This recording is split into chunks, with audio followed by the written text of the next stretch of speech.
शारदा संगोष्ठी एवं वार्षिकोत्सव कार्यक्रम में उपस्थित हमारे विद्वान यार्पीगण, इस विद्यालय के प्रधान अध्यापक राकेश जी तथा इस कार्यक्रम को सजाने संवारने का काम करने वाले राकेश सिंह जी, संजोग से दोनों लोगों का नाम एक ही है।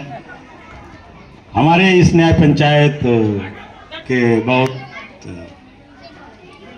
गंभीर संकुल प्रभारी राम सजन जी, जो इनका काम बोलता है नहीं बोलते हैं और हमारे जितने भी इस विकास खंड के सम्मानित शिक्षकगण आए हैं, शिक्षिकाएं बहनें आई हुई हैं, जितने हमारे इस क्षेत्र के ग्रामीण अभिभावकगण आए हुए हैं जो मंच पर भी बैठे हैं, सबका इस कार्यक्रम में स्वागत करता हूं।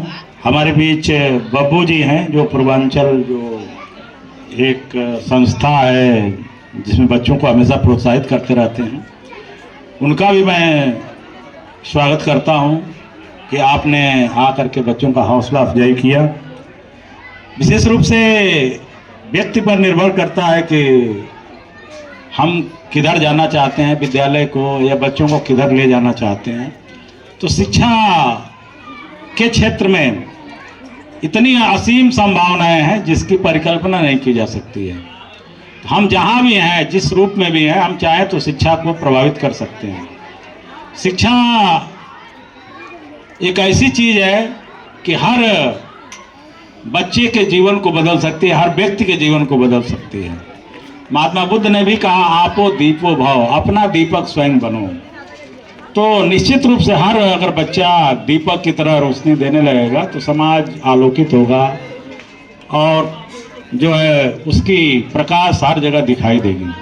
तो हमारा दायित्व है कि हम जो भी बच्चा है उसको कितना प्रकाशमान हम बनाते हैं, कितना उसको ज्ञानवान बना देते हैं, कितना विवेकशील बना पाते हैं, ये हमारे ऊपर निर्भर है। बच्चा कच्चा मिट्टी का लोदा होता है, कोरी स्लेट होता है, हम उस पर क्या अंकित करना चाहते हैं वो हमारे ऊपर निर्भर है।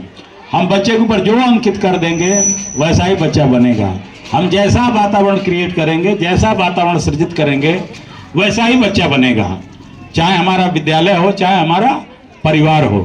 परिवार पहली इकाई है समाजीकरण की और विद्यालय दूसरी इकाई है समाजीकरण की।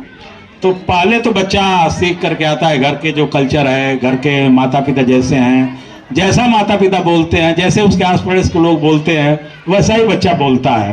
फिर आता है विद्यालय में, यहाँ अच्छे शिक्षकों के संसर्ग में आता है, वहाँ आकर के अच्छी अच्छी किताबों का अवलोकन करता है, अच्छे क्लासरूम में जाता है, तो वहाँ उसको वातावरण प्रभावित करता है और धीरे धीरे वो शिक्षा की ओर उन्मुख होता है। तो बहुत ही एक प्राइमरी स्टेज, जिसको प्राइमरी शिक्षा कहा जाता है, बच्चों के समाजीकरण में महत्वपूर्ण भूमिका निभाता है। बच्चे को क्या बनना है, कैसे बनना है, कैसे रहना है, उसके अंदर कौन सी विधा विकसित होगी, इसका निर्माण प्राइमरी शिक्षा में ही होता है। कौन सा बच्चा खेल में आगे जाएगा, कौन सा बच्चा गाने में आगे जाएगा, कौन सा बच्चा पढ़ने में आगे निकलेगा, इसकी जो उसकी प्रतिभा है, उसकी मूल प्रवृत्ति है, उसकी पहचान जो है प्राइमरी शिक्षा में ही हो जाती है। तो बच्चा वो कहाँ जाएगा। हमारा दायित्व है कि हम बच्चे को जो उसकी मूल प्रवृत्ति है, जो उसकी इंसाइट है, उसको हम आगे बढ़ाएं। उसके अंदर जो अंतर्दृष्टि है जिस क्षेत्र में, उसको हम अवसर दें आगे बढ़ने का। ये नहीं है कि बच्चे को हम दबाने का प्रयास करें। अभी एक मैडम आई थी, कई बच्चा फाड़ता है, वो फाड़ना भी उसके अंदर की ज्वाला को व्यक्त कर रहा है कि हाँ ये बच्चा बहुत रचनात्मक है। जब फाड़ेगा तभी वो जोड़ने का काम जानेगा, जो फाड़ेगा नहीं वो जोड़ेगा क्या। तो निश्चित रूप से वो बच्चों को फाड़ने का भी अवसर देना चाहिए, बच्चों को जोड़ने का अवसर देना चाहिए, बच्चों को खेलने का अवसर देना चाहिए, बच्चों को गाने का अवसर देना चाहिए। पता नहीं कौन सी विधा उसके अंदर जागृत हो जाएगी। तो ये पहचान हमको देना चाहिए। किसी भी बच्चे को दबाने का प्रयास नहीं करना चाहिए कि ये काम कर रहा है तो हम उसको दबा दें। उसको और पहचानिए, उसको निखारने का काम करिए कि इसके अंदर कौन सी क्षमता विकसित हो रही है, इसके अंदर कौन सी अंतर्दृष्टि विकसित हो रही है, उसको हम अवसर दें और विकसित करने का। तो निश्चित रूप से हमारे जो योग्य शिक्षक हैं इस दिशा में काम कर रहे हैं। बहुत से हमारे टीचर हैं जो इतना अच्छा काम कर रहे हैं कि मैं अभी 7 महीना या 8 महीना लगभग हुआ आए हुए, शुरुआत में आया तो बहुत स्थितियां उतनी अच्छी नहीं थी देखने में, जहाँ जाता था बच्चों की कापी नहीं थी, बच्चों के पास पेंसिल नहीं होता था। मैंने निवेदन किया, हमारे सारे शिक्षकों ने बड़ा, मैं उन सबका आभार भी व्यक्त करना चाहता हूँ कि बच्चों को कापियाँ दिया, पेंसिल दिया और हमारे निर्देश पर बच्चों की कापियों पर लिखना प्रारंभ किया। और उसका नतीजा ये है कि आज हमारे हर विद्यालय में बहुत अच्छे बच्चे राइटिंग का काम कर रहे हैं, हैंड राइटिंग का, चाहे वो हिंदी हो चाहे अंग्रेजी हो। तो इसके लिए मैं पूरे विकास क्षेत्र के शिक्षकों को भी हृदय से धन्यवाद ज्ञापित करता हूं कि हमारे निवेदन को स्वीकार किया और इन बच्चों के लिए आप लोग काम किए। इन बच्चों का जो ये राइटिंग का काम है, ये बहुत बहुत बड़ा प्रभाव डालता है, उसको परफेक्शन लाता है बच्चों में, उनके अंदर सोच विकसित करता है।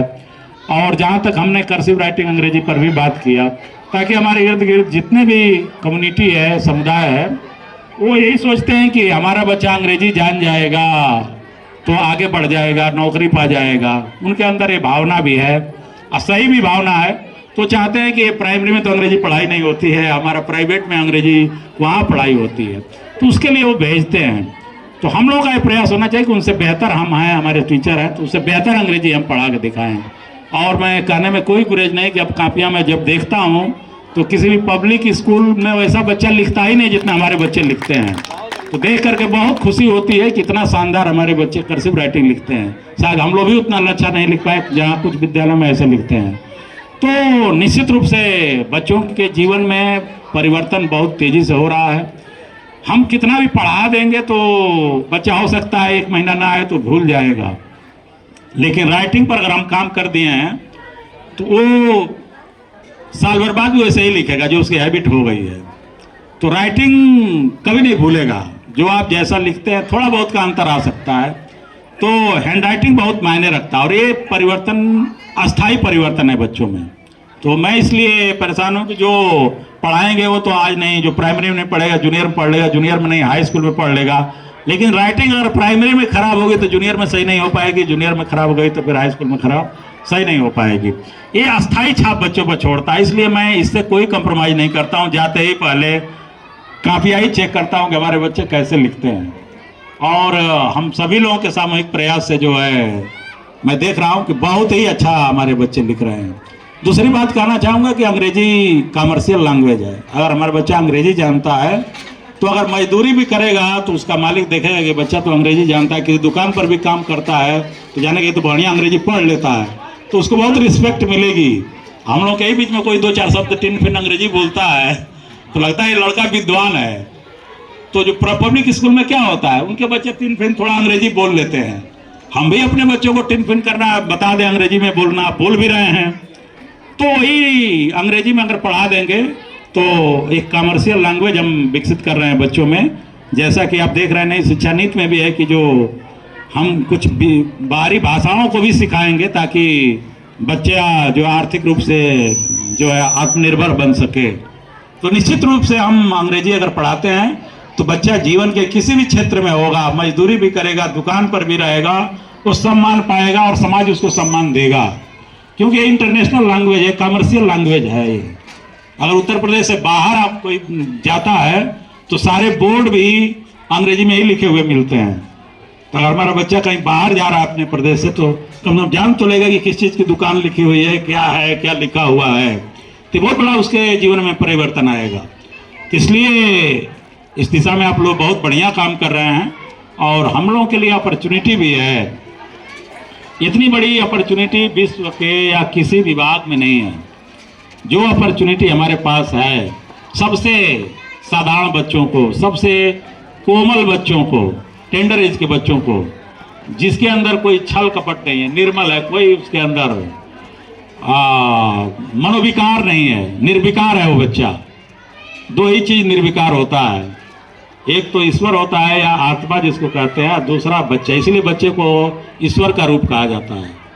ठीक है, मानस में एक चौपाई है, निर्मल मन जन सो मोहि पावा, मोहि कपट छल छिद्र न भावा। तो ईश्वर भी उसी को प्रेम करता है जो निर्मल मन का हो, निर्विकार हो।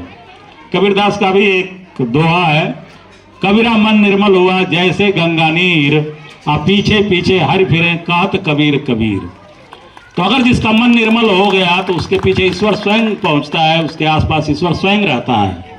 तो ऐसे हमारे बच्चा निर्मल है, तो निर्मल है तो निश्चित रूप से ईश्वर उसके पास है। हम उसके साथ क्या करते हैं, कैसा न्याय करते हैं, उसके अधिकारों का कितना संरक्षण करते हैं, ईश्वर सब देखता है, क्योंकि बच्चा निर्मल है। आप नहीं भी पढ़ाएं, झोरा बांध के आया, झोरा बांध के चला जाएगा। आप नहीं भी खाना खिलाएंगे, ऐसे आया है भूखे चला जाएगा, लेकिन आपसे शिकायत नहीं करेगा, कहेगा नहीं। बड़ा बच्चा जाइए, हाई स्कूल में जाइए, इंटर में, वो आपसे लड़ेगा, शिकायत करेगा।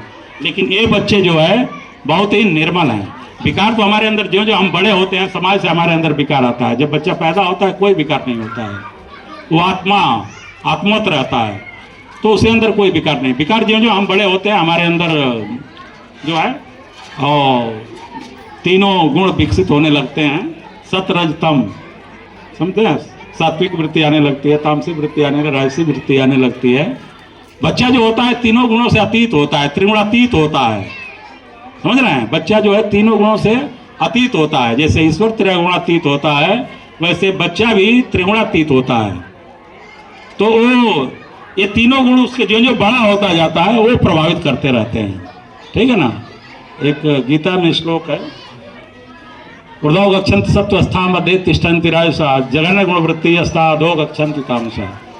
तो जो अच्छे हमारे अंदर गुण हम विकसित करते हैं तो हमको ऊपर की ओर हमारी वृत्ति जाती है। अगर सत्वगुण हमारा बढ़ता है तो हम सात्विक, सत्वगुण बढ़ता है तो हमारी वृत्ति ऊपर की ओर जाती है, हम अच्छे कार्य की ओर प्रेरित होते हैं, अच्छा काम करते हैं। रजोगुणी वृत्ति होती है तो हम अपने में ही निहित रहते हैं, अपने ही में फंसे रहते हैं। और तामसी जो वृत्ति होती है वह विनाश की वृत्ति होती है, हम हमेशा दूसरे को नुकसान करने पर तुले होते हैं। तो प्रकृति पूरा त्रिगुणात्मक है, तो हमारा प्रयास होना चाहिए कि हम हमेशा जो है सतोगुणी वृत्तियों को ही अपने में धारण करें।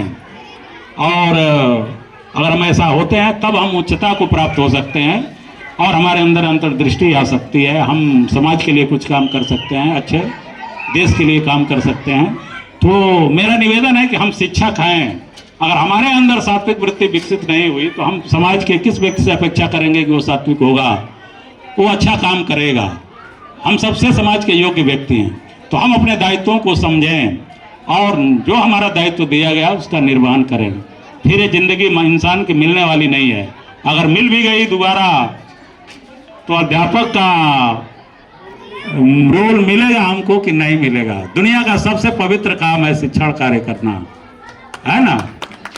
ईश्वर से ऊपर दर्जा दिया गया है गुरु का, तो इसलिए ऐसा अवसर हमको मिला है। इस अवसर को हमको जाने नहीं देना है। पल पल क्षण क्षण हमको जो है इन बच्चों के लिए, शिक्षा के लिए कार्य करने के लिए उद्यत रहना चाहिए।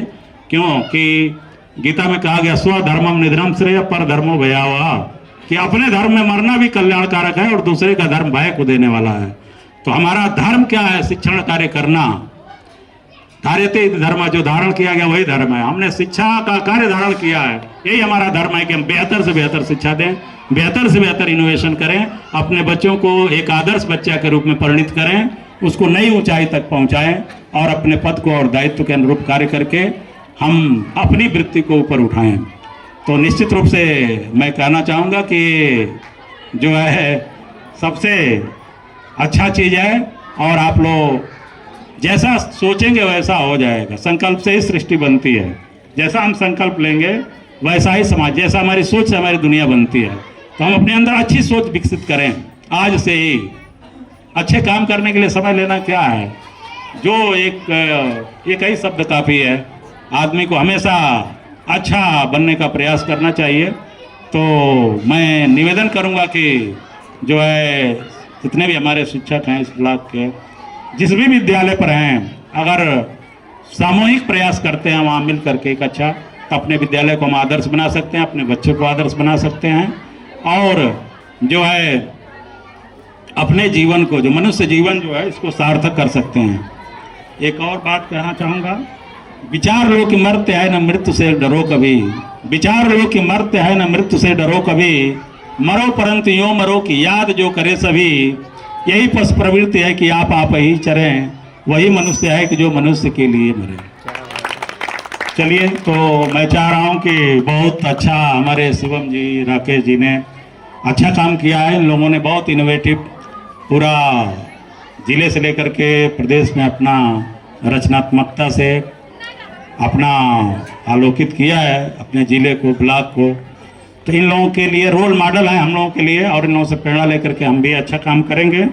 आप लोगों ने इतना बढ़िया कार्य किया, सबको मैं हृदय से धन्यवाद ज्ञापित करता हूँ। जय हिंद, जय भारत।